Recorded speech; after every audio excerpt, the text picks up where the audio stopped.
새벽 2시가 넘어야 잠을 잤습니다. 1998년에 단독 목회를 하려고 해남에 내려가니까 새벽 기도회를 1년 365일 하루도 빠짐없이 무조건 새벽 4시에 한다는 겁니다. 근데 가만히 보니까 3시 30분이 되면 한 권사님이 나와서 땡그랑 종을 치더라고요. 2시가 넘어서 잠을 자는데 새벽 3시 30분에 종을 쳐요. 2시간도 못 자고 일어나야 하는데 정말 힘들었습니다. 며칠 지나고 나니까 생각이 드는데 이제는 밤을 꼬박 새우고 새벽 기도를 한 다음에 자자. 여러분, 제가 새벽 기도를 안 빼먹고 잘 했을까요? 네. 아이고. 새벽 3시까지 기다리다가요, 깜빡하고 잠들잖아요. 종소리가 안 들려요. 하루는 이 종치는 권사님이 아침에 사태문을 막 두드려요. 나가서 보니까 이만한 냄비에 장어 시래기국을 한 솥 끓여왔어요. 우리 목사님 새벽에 그렇게 두들겨도 안 나오시네. 그러면서 웃으시는 거예요. 어찌나 죄송스럽고 부끄럽던지 제가 그때부터 잠자고 일어나는 시간을 바꾸기 시작했습니다. 10년 이상을 무조건 새벽 2시가 넘어야 잠을 잤는데 시골에 내려가서 보니까 이대로는 목회를 못하겠더라고요. 그렇게 해서 저를 바꾸기 시작한 지 올해가 26년입니다. 새벽 2시가 넘어야 잠을 자던 제가요, 요즘은 새벽 3시에 눈을 뜹니다. 제가 목회를 하는 덕에 하나님의 은혜로 잠자는 시간을 바꿨습니다. 저는요, 새 사람이 되어서 목회를 한 게 아니라 하나님이 저를 목회자로 부르셨기 때문에 새 사람이 되었습니다. 새벽마다 말씀을 전해야 한다는 부담감으로 26년을 살았습니다. 사실은 그래서 제가 하나님의 말씀 때문에 새 사람이 되었습니다. 오늘 이 말씀을 준비하면서 제가 만나는 이 자리에 계신 모든 장로님들이 저는 하나님의 말씀 때문에 새 사람이 되시기를 간절히 소망합니다. 창세기 12장에서 25장까지 아브라함의 이야기가 기록된 이 하나님의 말씀을 읽고 또 읽으면서 제가 깨달은 게 있어요. 신앙은 나를 바꾸어가는 것이다. 하나님이 아브라함을 여러분 어떻게 바꾸셨다고 여러분은 알고 계십니까? 저는 오늘 그 말씀을 전해드리려고 이 자리에 섰습니다. 하나님께서 아브라함을 바꾸어 가신 것처럼 우리 모두를 바꾸어 가신다고, 우리를 새롭게 변화시켜 가신다고 저는 믿습니다. 그래서 하나님께서 아브라함을 바꾸신 것처럼, 하나님이 저를 바꾸신 것처럼 우리 모두의 인생이 변화되어 아브라함처럼 복 있는 인생 되시기를 간절히 소망합니다. 자, 우리 옆에 계신 분들을 바라보면서 우리 큰 소리로 한번 외쳐보겠습니다. 우리는 선택받았어. 배부르신데 좀 더 크게 해볼까요? 우리는 선택받았어. 예. 저는요, 우리 모두를 복 있는 사람으로 바꾸어 가시는 하나님을 믿습니다. 하나님이 원하시는 대로 내가 달라지고 변화되고 새로워지기를, 우리 모두가 그렇게 되기를 정말 간절히 원합니다. 저에게 장어 시래기국을 끓여주신 그 권사님은요, 1년 365일 외지로 출타하는 것 말고는 한 번도 새벽을 빼먹은 적이 없는 권사님이에요. 이 권사님이 종직입니다. 한 번은 농번기에 교회 새벽종을 땡그랑 치는 소리를 듣고 제가 예배당에 나갔어요. 보통 때는 그 권사님이 거기 앉아 있었는데 안 계시더라고요. 30분이 지나도 안 와요, 아무도. 나중에 권사님한테, 권사님이 종친 거 아니에요? 그러니까 맞대. 그래서 어디 가셨냐고. 이 권사님이 아이고 목사님, 저야 종치고 잠깐 앉아서 기도하고 갔죠. 요즘 바쁘잖아요. 내가 목사님 기도하시라고 종쳤지. 제가 이 교회에 만 10년 있었어요. 이 권사님은 교회 모든 집회 한 번도 빠진 적이 없어요. 근데요, 마을에서 사는 모습을 보면 그렇게 많은 설교를 들었는데, 그렇게 많은 예배를 드렸는데, 그렇게 많이 기도했는데, 사는 것, 생활하는 것, 하나님의 말씀하고 아무런 상관이 없어요. 마을 사람들하고 교회 다니는 거 하나만 달라요. 나머지는 똑같습니다. 단독 목회를 처음 시작해서 제가 간 교회인데, 저는 그 자리에서 정말 진지하게 고민을 시작했습니다.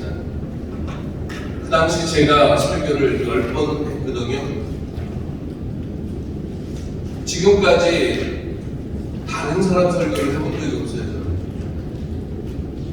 일주일에 10번 설교를 합니다. 새벽에 7번, 주일 11시, 주일 저녁 수요 집회. 나머지 신방 설교 이런 거 다 빼고. 근데 그때는 애기 목사라서 설교를 준비하는데 시간이 부족하고 모자랐어요. 깐난쟁이 아기는 있는데 애가요 막 문을 두드리면서 놀아달라고 아빠 하고 문을, 제가 설교 준비를 하는데 아빠 하고 울면서 그걸 두들겨요. 시골 교회는 교회 사무실이 없어요. 목양실도 없고 사택에 방문 하나 딱 걸어잡고 설교를 준비하는데 갑자기 그것이 생각이 나면서 제가 속으로 이런 생각을 했어요. 아니 나는 죽을 힘을 다해서 설교를 준비하는데 우리 목사님은 교회는 열심히 나오지만 사는 것, 말씀하고 아무 상관이 없네. 그 많은 설교를 들었는데 왜 저렇게 살까? 세상에 빛과 소금이 아니라는 거죠. 제 스스로에게 한 질문은 이거예요. 내가 설교를 너무 못해서, 아니면 설교라는 게 소용이 없는 건가? 사람은 정말 안 변하는 건가? 정말 진지하게 고민을 했어요. 이 고민을 하다가 나중에 깨달은 게, 이 권사님은요, 제가 설교를 하면 수십 년 교회 다녔으니까 안 읽어본 설교가 어디 있어요? 웬만한 설교 다 들어본 거죠. 그런데요, 구슬이 서말이어도 꿰어야 보배라고. 권사님은 수십 년 교회를 다녔지만 성경의 흐름과 맥락을 하나로 꿰본 적이 없다는 겁니다. 여기 계신 장로님들, 제가 오늘 드리는 말씀 다 알 거예요. 말씀대로 산다는 거죠. 성경의 흐름과 맥락을 이해할 때 말씀대로 사는 게 진짜 가능합니다.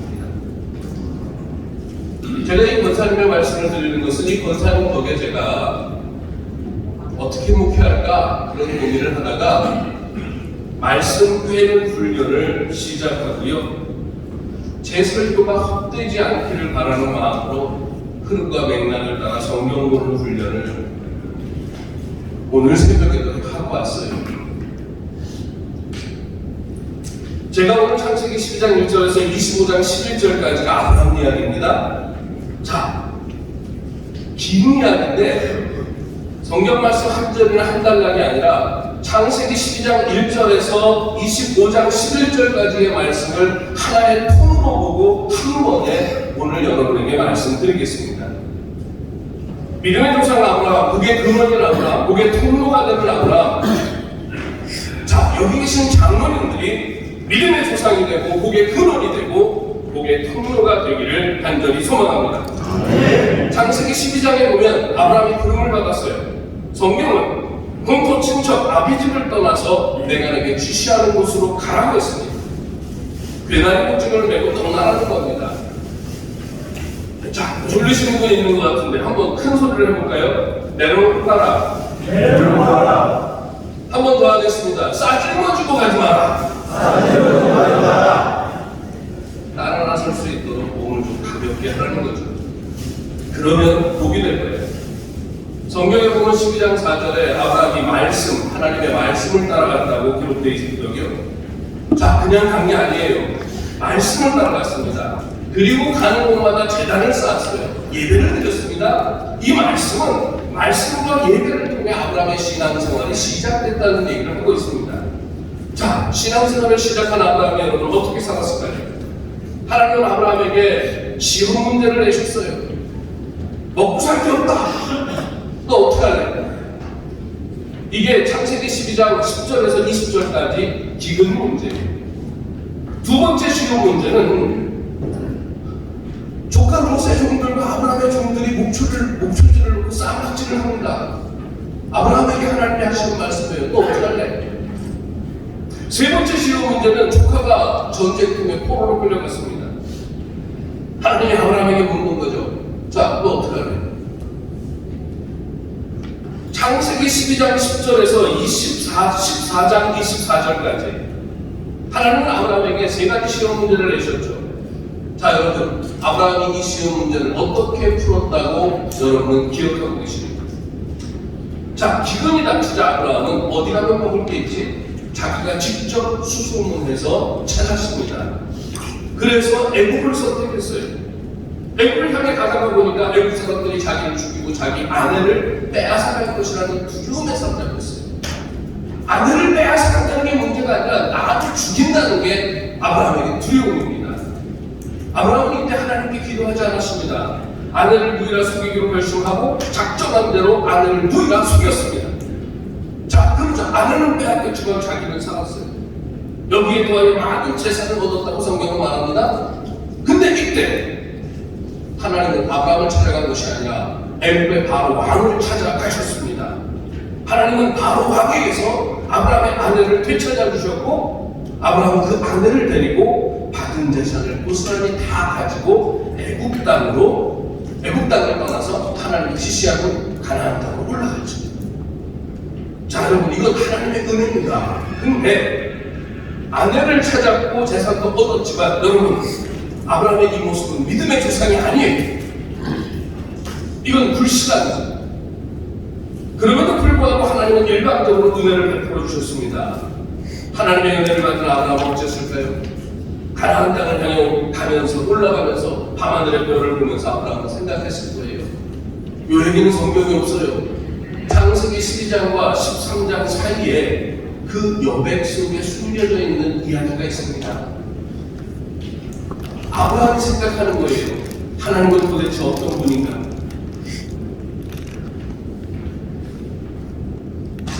애굽에서의 그 경험을 통해서 아브라함은 깨달았어요. 애굽의 바로 왕보다 하나님은 더 크신 분이고, 더 강하신 분이고, 더 위대하신 분입니다. 자, 애굽에서 가나안 땅으로 올라왔어요. 재산이 불어나니까 조카에게도 하나 띄워줬습니다. 근데 어떤 문제가 생겼어요? 조카 롯의 종들과 아브라함의 종들이 아침이면 목초지를 놓고 부닥치는 거예요. 싸운다는 소식이 들립니다. 자, 이때 아브라함이 말합니다. 창세기 13장 9절. 네가 좌하면 내가 우하고 네가 우하면 내가 좌하리라. 성경을 읽어보면 조카 롯은 좋은 땅을 선택했어요. 성경은 그 땅에 대해서 딱 세 가지 이야기를 합니다. 그 땅은 물이 넉넉한 땅이다. 그 땅은 애국 땅과 같다. 그 땅은 에덴 동산 같다. 자, 여러분, 그럼 아브라함이 선택한 땅은 어떤 땅일까요? 반대편 땅이죠. 좌우를 했으니까. 조카가 선택한 땅에 대한 이야기는 창세기 13장 10절에 분명히 나와 있습니다. 근데 아브라함이 선택한 땅에 대한 이야기는 설명이 없어요. 자, 여기서 제가 강모님들에게 질문을 던질게요. 아브라함이 조카에게 선택권을 준 게 여러분 맞습니까? 아브라함이 양보한 게 여러분 맞아요? 그렇게 생각하십니까? 창세기 13장 14절을 보세요. 조카가 떠나자마자 하나님이 아브라함을 찾아오셨어요. 조카가 떠나자마자 하나님이 아브라함을 왜 찾아오셨을까요? 그리고 하시는 말씀이 아브라함에게 동서남북 다 이거 다 네 땅이다. 내가 다 준다. 양보했다고 생각합니다. 많은 분들이 그렇게 생각해요. 근데 저는 말씀을 보면서 이거 아니구나, 양보 아니다 이거. 여러분, 아브라함은요 조카에게 양보한 거 아니에요. 아브라함은 조카보다 먼저 누구를 선택했다고요? 성경에 그렇게 안 나와요. 근데 제가 말씀을 묵상하면서 확신하는 게 그렇구나. 아브라함은 하나님을 먼저 선택했구나. 하나님으로 만족하면 된다는 걸 아브라함이 배웠어. 애굽에서의 경험은. 그래서 조카에게 하는 말이에요. 야, 어디를 가든지, 자, 네 가고 싶은 데로 가라. 네 가고 싶은 데로 가. 이렇게 하고 나니까 하나님이 아브라함의 그 모습을 보고 기쁘신 겁니다. 그래서 롯이 떠나자마자 아브라함을 찾아오셔서 동서남북 사막해봐라. 네 눈에 보이는 땅 걸어봐. 그 땅 다 내가 너한테 줄게. 자, 오늘 이 자리에 계신 장로님들에게 권면합니다. 여러분, 눈에 보이는 거 선택하지 마세요. 내가 움켜쥘 수 있는 거 그거 붙잡지 마세요. 하나님을 선택하시기 바랍니다. 이때부터 아브라함은 달라지기 시작했습니다. 자, 여러분 다시 한번 복기해 보세요. 먹을 게 어딨지? 애굽 땅에 있어? 그럼 가자. 쌀이 있는 애굽을 선택했던 아브라함이에요. 눈에 보이는 걸 선택했단 말입니다. 근데 아브라함이 이 불순종의 한복판에서 자신의 판단을 따라 행동하던 그 아브라함이 하나님의 은혜를 경험하고 달라졌어요. 이제는 눈에 보이는 그거 아니요. 눈에 보이지 않는 하나님을 선택한다는 겁니다. 눈에 보이는 건 아니다. 여러분, 제가 어떻게 말씀드렸죠? 신앙은 나를 바꿔가는 거다. 복 있는 사람은 나를 바꾸는 사람입니다. 우리 장로님들, 저는 우리 한국기독교 장로의 미래가 목사들에게 달려있다고 생각하지 않아요. 제가 교회에서 산 지가 30년이 넘었지만요, 지금 확신하는 건 한국기독교 장로교의 믿음, 우리 교단의 미래는요, 장로님들에게 있습니다. 정말이에요. 그래서 저는 장로님들에게 권면하고 부탁드립니다. 하나님의 말씀을 따라 나를 바꿔가는 장로님들이 되시기를 간절히 소망합니다. 자, 여러분, 아브라함이 어디까지 달라졌을까요? 창세기 14장에 보면요, 4명의 왕들과 5명의 왕들이 쌍박질을 하는데 그 뒷바퀴에서 조카 롯이요, 가진 걸 다 뺏기고 온 가족이 포로가 되어 끌려갔습니다. 아브라함의 조카 롯은 포로가 됐으니까 이제 죽은 목숨이죠.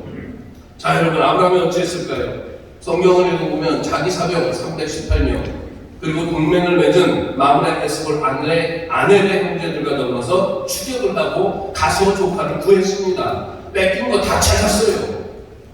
야, 대단하네, 아브라함. 여러분, 그렇게 생각하면 안 돼요. 아브라함이 어떤 사람이에요? 창세기 12장에서 나 살겠다고 자기 아내 누이라고 속였어요. 내 아내가 다른 남자의 여자가 되는 걸 내버려둔 사람이라고 해요. 자, 고대 사회에서 신이 없으니까 어쩔 수 없는 상황이라고 할 수도 있습니다. 근데 창세기 14장에서는 조카를 구하겠다고 자기 목숨을 걸잖아요. 창세기 12장에서 애굽에 가지 말자. 내는 굶어 죽어도 내는 당신하고 산다. 아브라함이 이렇게 말하지 않았잖아요.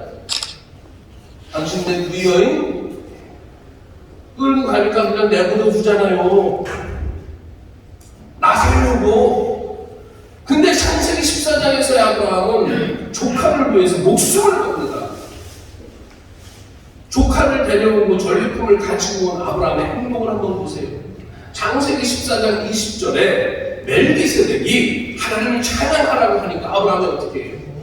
11조를 바쳤다고 성경은 말하거든요. 자기는 하나도 가지지 않았어. 남은 것도 10분의 9도 내 것이 아니야. 왜? 이거 다 하나님이 하신 거야. 이게 바로 하나님의 은혜야. 이거 다 하나님 거지. 이거 내 거 아니야. 저는 창세기 14장에서 아브라함의 이 고백이 보이는데 장로님들은 어떠십니까? 창세기 12장에서 14장까지 3가지 사건이 있었습니다. 세 가지 시험 문제죠. 자, 여러분, 이것이 우리에게 무엇을 말하는지 확인하셨습니까? 말씀과 예배로 시작된 아브라함의 신앙생활은요, 세 가지 시험을 치르면서 달라졌다고 봅니다.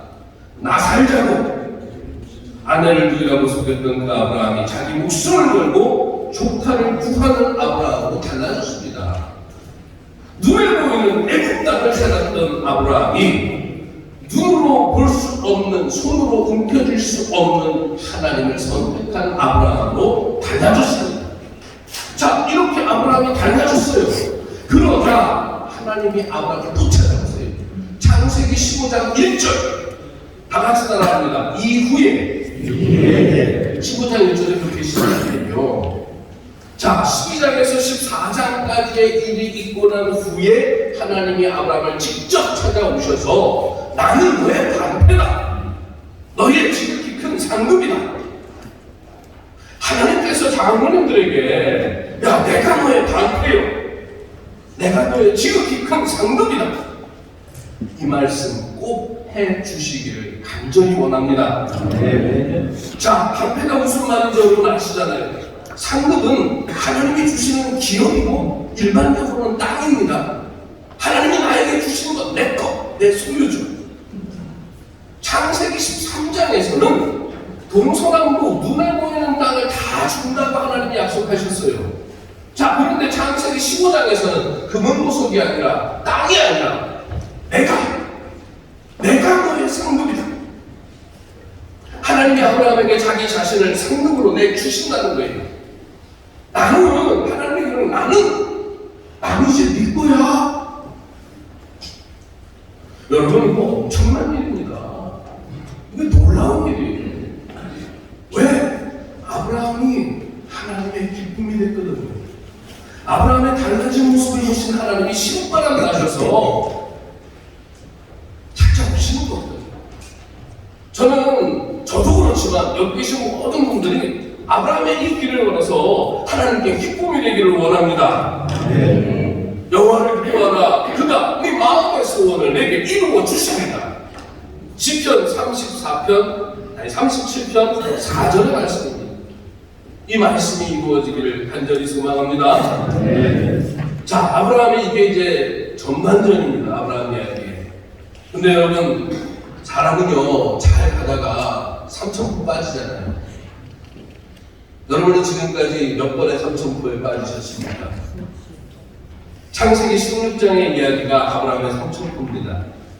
자, 아브라함에게 문제가 생겼는데 창세기 12장 4절에서 아브라함의 나이가 나와요. 75세라고. 그로부터 10년이 지났어요. 그럼 85세잖아요. 근데 아브라함의 아내 사라가 이런 얘기를 하는 거예요. 하나님이 자식을 준다고 했는데 자식이 없으니까 아브라함의 아내가 그래요. 자기 몸종 하갈을 통해서 대를 잇자고. 근데 아브라함이 거절을 안 해. 그래갖고 그 몸종을 통해서 자식을 낳았습니다. 그래서 창세기 16장 16절에 보면은 아브라함의 나이가 86세라고 써 있어요. 자, 그런데 86세가 되고 그 이후 13년 동안이요, 성경에는 아브라함과 하나님 사이에 아무 얘기가 없어요. 하나님이 침묵하셨다고 성경은 말하는 거죠. 여러분, 13년이면 태어난 아기가 초등학교 6학년 정도 되거든요. 그 기간 동안 하나님은 침묵하셨어요. 그리고 나서 17장 1절에서 아브라함이 99세가 되었을 때, 13년 지났잖아요. 아브라함아 하고 부르셔요. 그리고 5가지 말씀하셨어요. 나는 전능한 하나님이다. 너는 내 앞에서 행하여 완전하라. 다 같이 해볼까요? 이름을 바꾸라. 할례를 받아라. 그리고 하나님은 말씀하세요. 내년 이맘때 너한테 아들이 있을 거예요. 자, 내 앞에서 행하여 완전하라. 이 말씀 앞에서 아브라함은 어찌했을까요? 이 명령에 대한 아브라함의 대답이 창세기 18장이에요.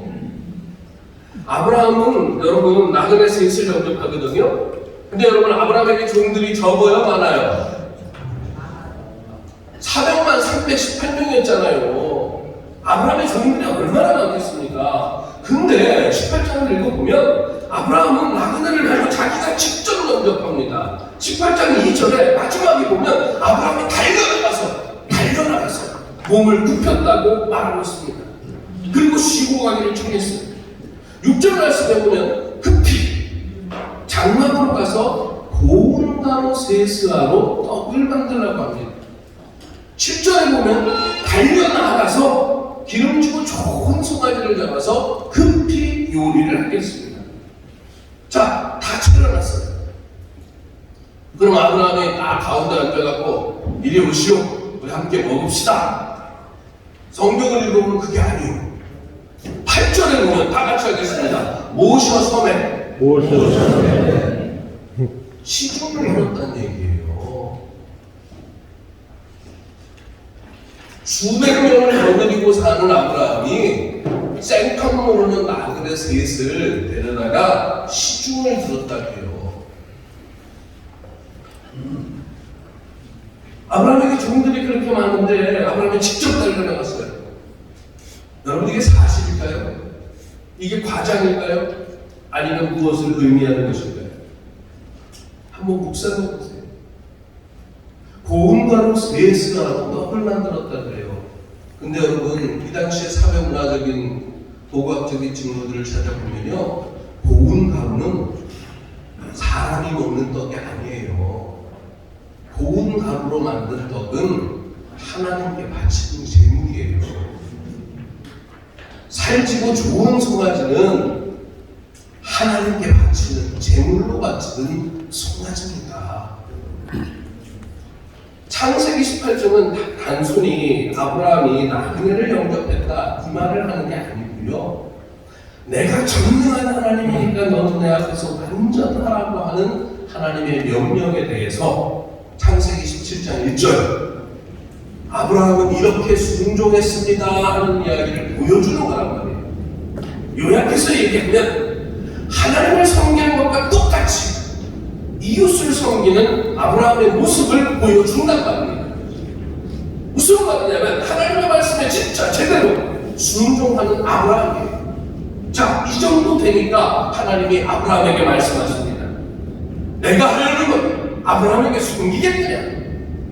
창세기 18장 17절이에요. 소돔과 고모라에 오셔갖고 내 두 눈으로 직접 확인하러 갔다고. 그걸 아브라함에게 얘기하는 거예요.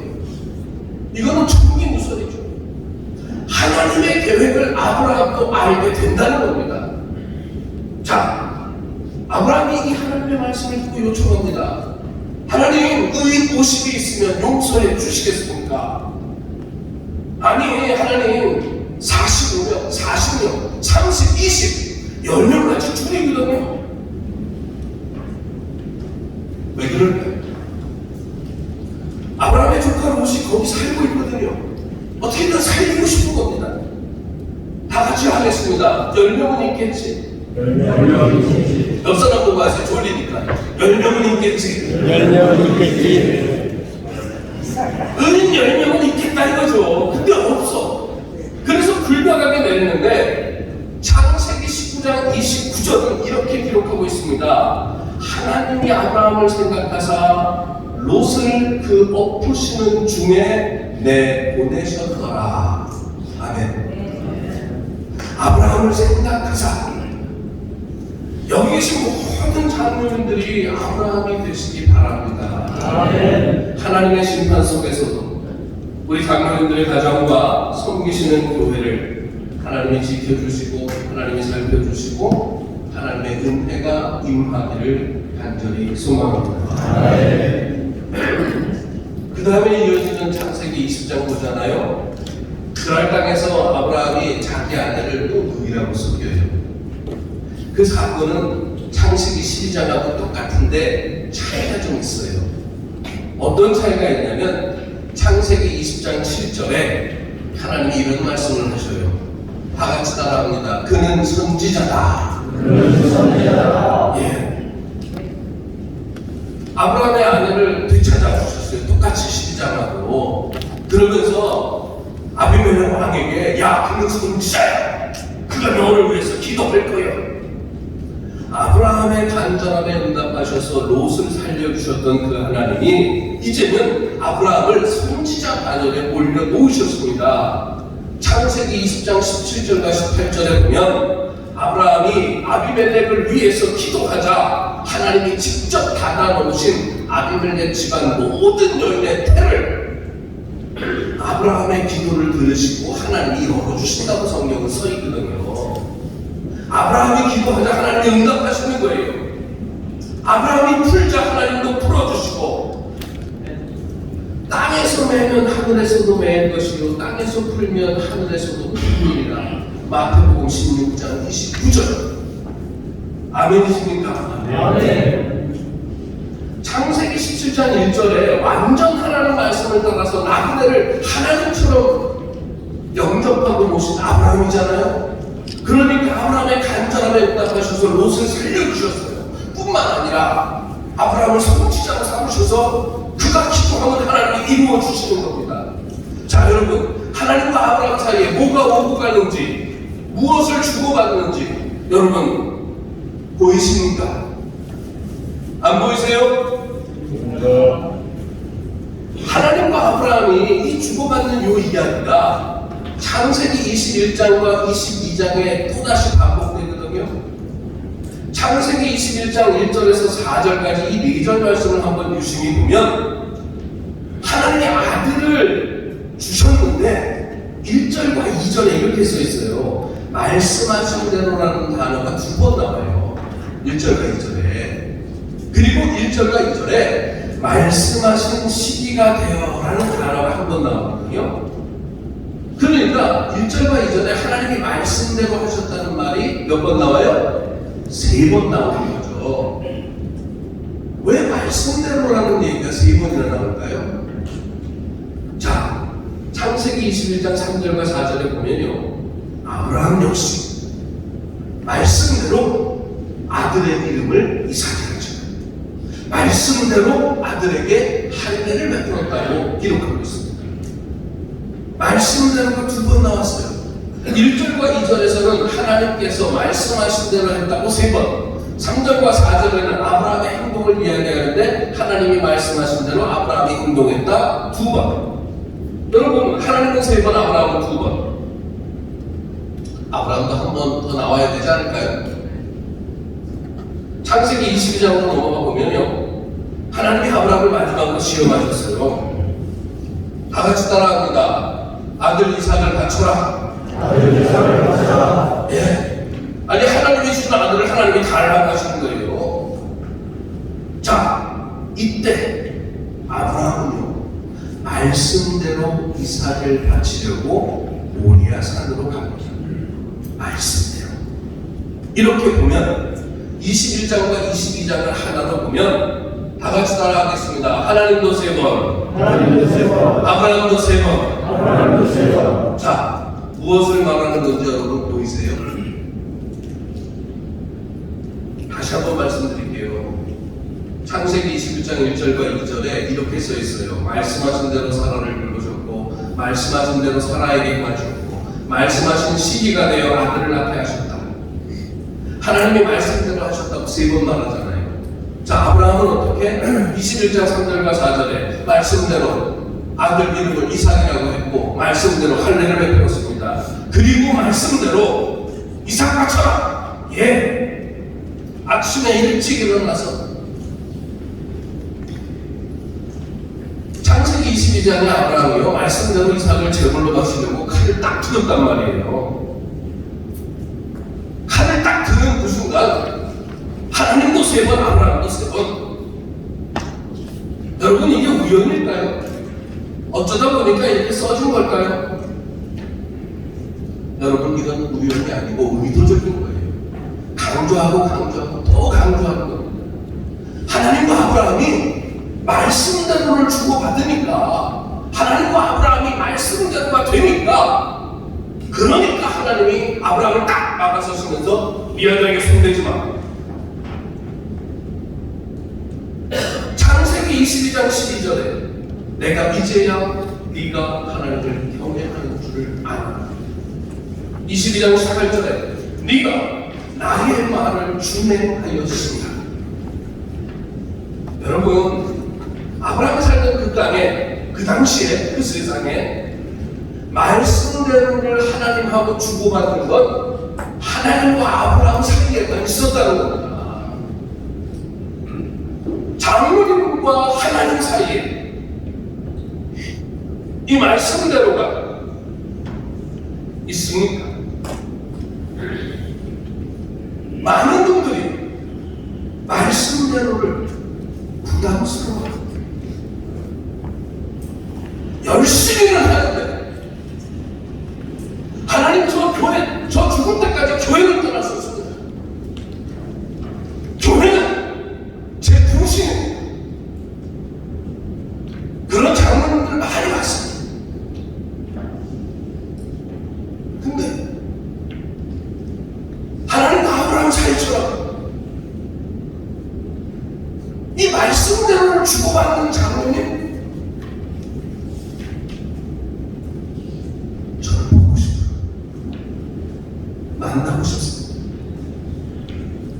그런 분들과 목회하고 보고 싶어요. 여러분, 이 말씀대로가 하나님과 주고받는 이 말씀대로예요. 나 혼자 내가 열심히 말씀대로, 이거는 예수님 못 살게 굴었던 바리새인과 사두가이가 율법학자예요. 그 말씀대로가 아니에요. 창세기에서 말하는 아브라함을 통한 이 말씀대로는 하나님과 좀 주고받는다는 말이에요. 여러분, 이 말씀대로가 복의 시작이라는 것을 기억하시기 바랍니다. 아브라함의 신앙이 여러분 어떻게 시작됐고 어떻게 성장하고 어떻게 변화되고 어떻게 성숙하는지 여러분 보이십니까? 더 나아가서 창세기 23장으로 넘어가잖아요. 아브라함의 아내 사라가 세상을 떠났어요. 아브라함이 장례를 치릅니다. 근데요, 창세기 23장은 1절에서 20절까지 있거든요. 근데 다 같이 따라합니다. 1절, 2절, 19절. 딱 요 세 절만 읽어도 아브라함이 아내의 장례를 잘 치렀어. 그게 얘기가 되거든요. 장수는 23장의 절수는 20절인데 그 20절의 이야기가 1절과 2절과 19절만 읽어도 똑같아요. 그럼 나머지 17절은 빼도 되는데 그 17절을 왜 기록해놨을까요? 자, 여러분 교재 38페이지 한번 보세요. 자, 창세기 23장 38페이지에 보면은요, 자, 우리 1절과 2절과 그리고 19절 한번 같이 읽어보겠습니다. 거기 있는 거 시작. 사라가 127세를 살았으니 이것이고 사라가 노인이 됐으라. 사라가 가나안 땅 헤브론으로 귀한 야스가에서 중에 아브라함이 들어가서 사라를 위하여 슬퍼하며 애통하다가 19절입니다. 시작. 그 후에 아람이 그 아내 사라를 가나안 땅 마음에 막달라 굴에 장사하였더라. 마무리는 곧 헤브론이라. 아멘. 자, 여러분 3절에서 18절까지 그리고 20절은 도대체 무슨 이야기를 하는 걸까요? 딱 한마디로 요약하면 이거예요. 땅 한 평 없는 아브라함이 아내를 장사 지내려고 아내의 묘지로 쓸 땅을 돈을 주고 샀다는 얘기예요. 근데 왜 이렇게 길게 얘기할까요? 이유가 있어요. 땅을 사는 이 이야기 속에 창세기 23장 6절에 보석이 하나 박혀 있어요. 당신은, 한번 따라해보세요. 당신은 우리 가운데 있는 하나님이 세우신 지도자이니. 아멘. 그 땅에 살던 사람들은 아브라함에게 돈으로 값을 치르지 말고 그냥 쓰세요. 근데 아브라함은 꼭 돈을 주고 그 땅을 사요.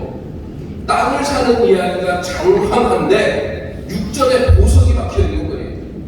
우리 가운데 있는 하나님이 세운 지도자가 바로 아브라함 당신입니다. 우리 가운데 있는 하나님이 세우신 지도자가 바로 장로님입니다. 우리 가운데 있는 하나님이 세우신 지도자가 바로 여기 계신 장로님들입니다. 자, 여러분 여기까지 함께 가시겠습니다. 이걸 원하신다면 작은 소리로 한번 저를 따라하세요. 제가 아브라함입니다. 좀 더 크게 할까요? 제가 아브라함입니다. 더 크게 한번 하겠습니다. 제가 아브라함입니다. 주님의 뜻을 이루소서. 온전히 나를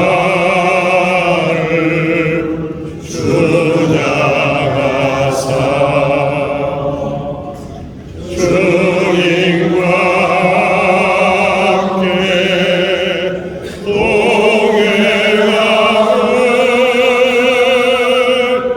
만민이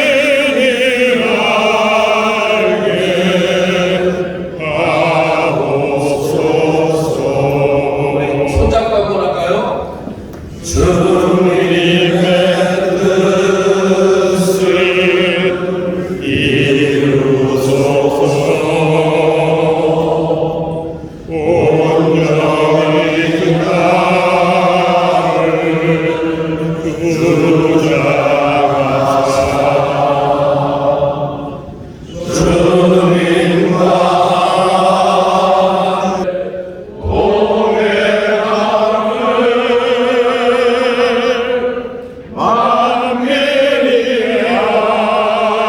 알게 하옵소서.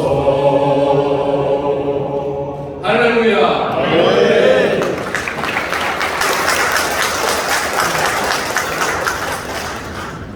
하나님께서는요, 우리를 여기 계신 장로님들을 아브라함으로 부르신 겁니다. 창세기 13장에서 23장까지 아브라함이 걸어온 이 길을 이제는 장로님들이 걸어가시길 바랍니다. 오늘 성경 말씀 23장 6절, 당신은 우리와 함께 하시는 하나님이 우리 가운데 세우신 우리의 지도자예요. 이방인 하나님을 모르는 사람들이, 마을 사람들이 이 말을 하는 거예요. 자, 여러분, 이런 지도자가 되잖아요. 창세기 24장 1절 다 같이 따라합니다. 여호와께서 범사에 그에게 복을 주셨더라. 아브라함에게 복을 주셨다고 성경은 증언합니다. 창세기 24장 1절. 아멘 하시겠습니까? 그러면 진짜 복 있는 사람이 되는 거예요. 창세기 24장이 말하는 그 복이 뭔 줄 아세요? 한마디로 며느리를 구하는 이야기예요. 자, 근데 시아버지가 직접 가는 게 아니라 자기 종을 보내요. 누구 집에 가서 몇째 딸 데려와, 이런 말 없어요. 창세기 24장 7절에 보면 그가 그 사자를 너보다 앞서 보내실지라. 하나님께서 하나님의 사자를 아브라함의 종보다 앞서 보내신다는 거예요. 하나님이 얘기했으니까 너는 가라. 창세기 24장 전체는요, 창세기라는 성경책에서 가장 길어요. 67절까지 있습니다. 그런데 똑같은 이야기가 계속 반복돼요. 자, 무슨 이야기를 하냐? 자, 봐라. 하나님이 아브라함을 이렇게 형통하게 하셨다. 그 증거를 보여주는 거예요. 창세기 24장 1절에서 범사에 그에게 복을 주셨다라는 그 복이 뭔지 직접 보여주시는 거예요. 봐라, 너는 가면 된 거예요. 하나님이 인도하십니다. 여러분, 제가 아브라함입니다. 옆 사람에게 자랑 한번 해보세요. 제가 아브라함입니다. 제가 바랍니다. 어째요? 이제 자랑하시겠습니까? 저도 이 길을 가고 싶어요. 우리 장로님들이 이 길을 가시면 한국기독교 장로회는 달라집니다. 여러분이 섬기는 교회는 달라집니다. 근데 제가 이거 하나님의 말씀을 얘기했잖아요. 그죠? 창세기 10장 4절에 하나님의 말씀을 따라 아브라함 가는 거예요. 근데 말씀 따라 가니까 여호와께서 그에게 범사에 복을 주셨더라. 거기까지 가는 거예요. 창세기 12장 4절에 하나님의 말씀을 따라가 창세기 24장 1절에 범사에 복을 주셨더라. 아브라함의 인생 이야기가 성경의 14장인데 그게 우리 장성수 장로님의 인생이 되기를 원합니다. 여러분의 인생이 되기를 원합니다. 하나님이 함께하는 인생이잖아요. 말씀 따라 성령 따라 가는 거거든요. 우리 그 찬양 한번 하고 마무리하겠습니다. 자, 한번 따라해보세요. 다 하시는 바람이니까.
아버지 하나님, 여기 계신 모든 장로님들이 아브라함의 길을 걸어갈 수 있도록 도와주시옵소서. 부족한 종의 어눌한 입술이 하나님의 거룩한 말씀에 누가 되지 않았기를 원합니다. 우리 장로님들이 말씀을 의지하고 배우고 익혀서 하나님을 경외하는 이 세상에 지도자가 되게 하여 주옵소서. 하나님이 주시는 큰 복을 누리게 하옵소서. 예수님의 이름으로 기도드립니다.